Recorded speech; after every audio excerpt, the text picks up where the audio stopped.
लोगों के सामने मैं अपना विचार प्रस्तुत करना चाहती हूँ जो इस प्रकार से है। 15 अगस्त 2022 को भारत की स्वतंत्रता के 75 वर्ष पूर्ण हो जाएंगे। इसका शुभारंभ हमारे माननीय प्रधानमंत्री नरेंद्र मोदी जी ने 12 मार्च 2021 को अहमदाबाद के साबरमती आश्रम से कर दिया था, क्योंकि इसी दिन ही महात्मा गांधी जी ने नमक सत्याग्रह आंदोलन चलाया था। आजादी के अमृत महोत्सव हमें यह अवसर देता है कि जो हमारी भावी पीढ़ी है वो अपने भविष्य को लेकर अपने इतिहास को और करीब से जाने। आजादी का अमृत महोत्सव मनाने के पीछे कई कारण हैं, जिनमें से पहला कारण है कि हमारे देश को अंग्रेजों की गुलामी से स्वतंत्र हुए 75 वर्ष पूर्ण हो चुके हैं। और इसका दूसरा कारण है कि माँ भारती के उन वीर सपूतों के बलिदान के कारण आज अगर हम स्वतंत्र हैं तो ये दिन उनको याद करने का है। और इसका जो तीसरा कारण है वो है कि 75 वर्ष में भारत ने क्या क्या उपलब्धियां हासिल की हैं। इसका एक कारण यह भी है कि हमारे देश की जो भावी पीढ़ी है वो अपने इतिहास और लोकतंत्र से धीरे धीरे पीछे होता जा रहा है। कई विचारधारा में बटी भावी पीढ़ी आज गुमराह की चौराहे पर खड़ी है। कहा जाता है कि जो देश अपना इतिहास भूल जाता है उस देश का भूगोल ही बदल जाता है। अब मैं आप लोगों का ध्यान आकर्षित करना चाहती हूँ और बताना चाहती हूँ कि जो ये स्वतंत्रता संग्राम में की जो कहानी है वो आजादी हमें यूं ही नहीं मिली। इस कहानी को लिखने के लिए माँ भारती के वीर सपूतों के लहू से यह कहानी लिखी गई है। भगत सिंह, चंद्रशेखर आजाद, बटुकेश्वर दत्त जैसे अनेक माँ भारती के अमीर शहीदों के बलिदान के कारण आज भारत स्वतंत्र हुआ है। और आजादी के इस 75 वर्ष संपूर्ण होने पर आज मैं उन्हें सच्चे दिल से श्रद्धांजलि देना चाहती हूँ। महात्मा गांधी, पंडित जवाहरलाल नेहरू, लाल बहादुर शास्त्री, राजेंद्र प्रसाद और सरदार वल्लभ भाई पटेल जैसे नायकों को हम कैसे भूल सकते हैं। लक्ष्मीबाई, बेगम हजरत महल, तात्या टोपे और कुंवर सिंह का बलिदान भी हमें याद रखना होगा। अमृत महोत्सव के इस अवसर पर मैं उन नायकों को भी याद करना चाहती हूँ जिनके कारण नए भारत का विकास हुआ है, यानी कि उनके बिना हम इस भारत की कल्पना भी नहीं कर सकते थे। जैसे doctor CV Raman, Vikram Sarabhai, Homi Jahangir Bhama, M Visvesvaraya और हरगोविंद खुराना जैसे सरस्वती माँ के आराधकों को भी मैं वंदन करती हूँ और अभिनंदन करती हूँ।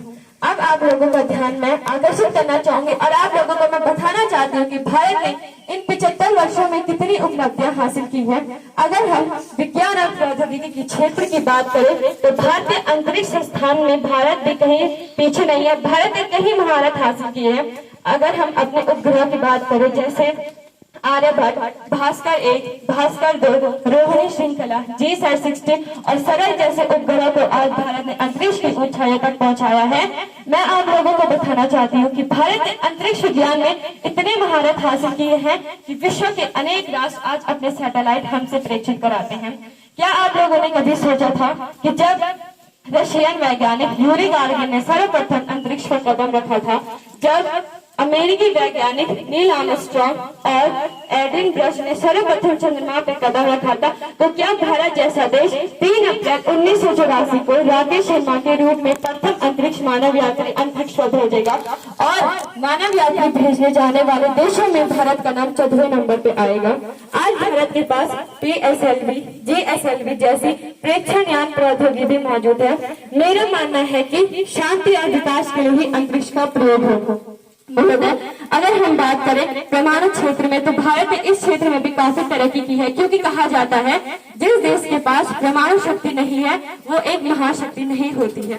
इसी क्रम में 10 अगस्त 1948 को भारत ने सर्वप्रथम परमाणु ऊर्जा आयोग का निर्माण किया और आजादी के मात्र 37 वर्ष बाद सन 1974 को भारत ने सर्वप्रथम राजस्थान के पोखरण में परमाणु संसाधन का परीक्षण किया था।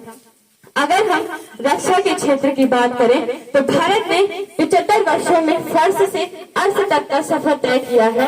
अगर हम भारतीय सीमाओं की बात करें तो सामरिक दृष्टिकोण से वे काफी सुरक्षित हैं। हम लोगों ने भी विश्व की जन भावना और शांति को लेते हुए प्रेक्षात्मक कार्यक्रम के तहत अग्नि, नाग, ब्रह्मोस, सहारिका, त्रिशूल जैसे मिसाइलों का निर्माण किया है और साथ में भारत के पास Rafale, Mirage, Apache helicopter, Sukhoi जैसे युद्धक विमान है, जिससे कोई अन्य देश अगर भारत की ओर गलत निगाह से देखता है तो भारत इन भारत के पास इन्हें लोहा लेने की ताकत भी रखता है। अगर हम समुद्री सीमाओं की बात करें, INS Vikrant, INS Irrawaddy, INS कलवती जैसी पनडुब्बियां आज भारत के पास मौजूद हैं, जो समुद्री सीमाओं को भारत को मजबूती प्रदान करता है। इसी में मैं आप लोगों को बताना चाहती हूँ कि अर्थव्यवस्था के क्षेत्र में भारत ने बड़े बड़े देशों को पीछे छोड़ा है, क्योंकि इसका जीता जाता प्रमाण यह है कि आज विश्व के अनेक राष्ट्र जहां महामंदी के दौर से गुजर रहे हैं, वहां भारत का इसका कोई प्रभाव नहीं है। और यह बात हमें स्वयं कुछ दिन पहले हमारी माननीय वित्त मंत्री श्रीमती निर्मला सीतारमण जी बता चुकी है। कहने का अर्थ है कि भारत अर्थव्यवस्था की दृष्टि से काफी मजबूत है। और मुझे यह बताते हुए अत्यंत हर्ष होता है कि जिस देश ने भारत में इतने सालों तक राज किया है, अर्थव्यवस्था के क्षेत्र में हम उस देश को भी पीछे छोड़ने वाले हैं। कहने का अर्थ है कि भारत विश्व का वह देश है जो अर्थव्यवस्था की दृष्टि से सबसे तेजी से विकास कर रहा है। अगर हम शिक्षा और स्वास्थ्य के क्षेत्र की बात करें तो इस क्षेत्र में भी भारत ने कई देशों को पीछे छोड़ा है। अरस्तु कहते हैं कि स्वस्थ शरीर में स्वस्थ मस्तिष्क का निर्माण होता है। और मेरा मानना है कि अगर कोई देश प्रगति और उन्नति करता है, वहाँ के लिए वहाँ का नागरिक स्वस्थ होना चाहिए। स्वास्थ्य के क्षेत्र में भारत के पास कई हॉस्पिटल है, जैसे एम्स, अपोलो, हिंदुजा, लीलावती, सर गंगाराम और मैक्स जैसे हॉस्पिटल आज भारत की उपलब्धियां हैं। शिक्षा के क्षेत्र में भी भारत ने कई तरक्की की है, इसीलिए आज विश्व में 33वें स्थान पर भारत का नाम आता है। और मैं आप लोगों को याद दिलाना चाहती हूँ कि ये वही भारत है जिसे कभी अंग्रेज सपेरों का देश कहा करते थे, लेकिन आज विश्व में ऐसा कोई राष्ट्र नहीं है जहां भारत का डॉक्टर, वैज्ञानिक, इंजीनियर, शिक्षक और व्यवसायी ना हो। अगर हम खेल जगत की बात करें तो इस क्षेत्र में भारत किसी से पीछे नहीं है, जैसे major Dhyanchand, PV Sindhu, Abhinav Bindra, PT Usha, Mirabai Chanu, Neeraj Chopra जैसे खेल जगत के प्रेमी आज भारत के पास है। अगर हम भारत के अमृत महोत्सव की बात करें तो हम महिला सशक्तिकरण को कैसे भूल सकते हैं। महिला सशक्तिकरण के क्षेत्र में भारत ने 75 वर्ष में कई मजबूतियां और उपलब्धियां हासिल की है। इसका परिणाम यह है कि आजादी के महज 19 वर्षों बाद सन 1966 को श्रीमती इंदिरा गांधी जी के रूप में हमें भारत की प्रथम महिला प्रधानमंत्री हासिल हुई है। और हमारे देश का जो सुशोभित पद है उस पर श्रीमती प्रतिभा पाटिल जी भी सुशोभित कर चुकी है। इसका एक परिणाम यह भी है कि आज आदिवासी समाज की महिला द्रौपदी मुर्मू भारत की राष्ट्रपति बन चुकी हैं। अब मैं आप बताना चाहती हूँ कि इन उपलब्धियों को प्राप्त करने के बाद मैं विश्व में भारत के परिप्रेक्ष्य में कहना चाहती हूँ कि वक्त आने दे ए आसमां, कि वक्त आने दे ए आसमां, हम अभी से क्या बताएं कितनी काबिलियत है हमें। भारत के इन 75 वर्षों में भारत ने अनेक उपलब्धियां हासिल की है, लेकिन भारत के सामने आज कई चुनौतियां हैं। और मैं चाहती हूँ कि इन चुनौतियों के साथ भारत का समावेशित विकास हो।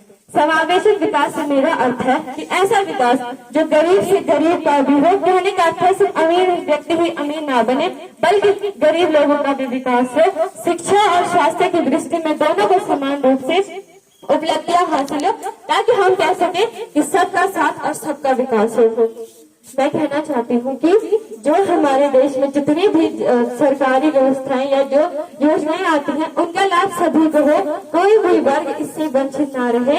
हमारे सामने कई चुनौतियां, हम जानते हैं कि आने वाले समय में भारत नए नए आयामों पर पहुंचेगा, लेकिन कुछ चुनौतियां हैं जो मैं आप लोगों को बताना चाहती हूँ। जैसे हमारे देश में आज अशिक्षा, बेरोजगारी, भ्रष्टाचार, ब्रेन ड्रेन की समस्या, भौगोलिक वितरण, प्राकृतिक आपदा, रोटी, कपड़ा, मकान, चिकित्सा जैसी समस्या और आतंकवाद भी है। ये नहीं है कि हमारे पास बस चुनौतियां हैं, हम इनका निराकरण भी कर सकते हैं। हमें सतत विकास, हमारा सतत विकास होना चाहिए तथा जो प्राकृतिक संसाधन है उनका आवश्यकता अनुसार दोहन होना चाहिए।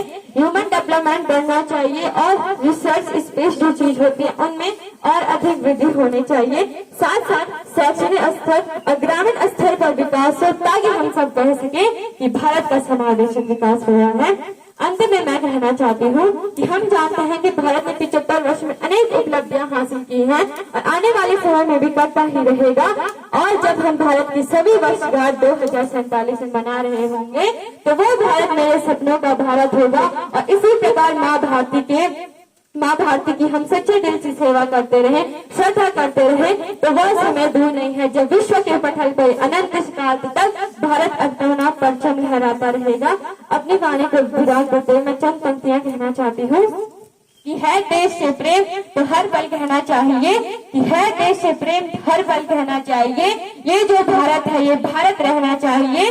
सिलसिला मेरे बाद भी यूं ही चलना चाहिए, कि सिलसिला मेरे बाद भी यूं ही चलना चाहिए। ये जो भारत है ये भारत रहना चाहिए। जय हिंद, जय भारत, जय हिंद की सेना। Thank you. बहुत सुंदर। सबके साथ फूल खिलाएंगे। क्लैप्स गो।